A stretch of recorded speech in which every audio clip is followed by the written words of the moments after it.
Hello and welcome to another fun-filled edition of Adam's Music Box, where today I want to tell you about a great artist responsible for one of the best albums of the 70s in any genre. And this is the great jazz pianist Barry Miles and his 1971 album White Heat. Now, this album is special because it really is sort of a mix of progressive rock, soul, jazz, dance music. It's really something. There's something for everyone, so long as you like adventurous music. Just really, really interesting stuff. And he put together a hell of a lineup. You have two great guitarists on this album, Pat Martino, one of the great guitarists ever, and John Abercrombie, one of the other great guitarists ever. Terry Silverlight, great drummer.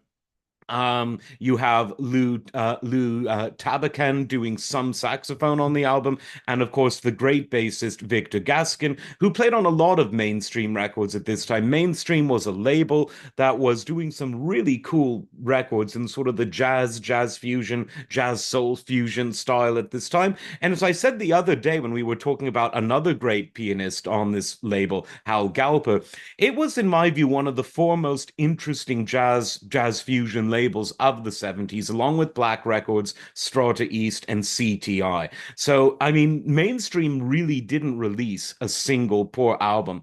But this album, White Heat, is really a must listen. And luckily, it's on the streaming services, so you're not going to want to miss that.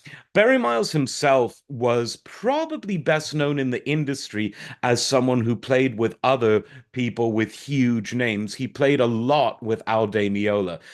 He played on Land of the Midnight Sun from '76, a great Al Di Meola album, Elegant Gypsy, which was a pretty big seller for jazz fusion by Al Di Meola, Casino, Kiss My Axe, later on in 1991, Al Di Meola, and he's played with him since. He played in the '80s with Roberta Flack, one of the finest vocalists of all time, on CTI Records, speaking of which, he played on my favorite Patty Austin album. She's on my list of greatest female vocalists of all time, and this album is End of the Rainbow. So his credits are impeccable, and his style is just so much fun. So you're definitely going to want to check out this album, White Heat.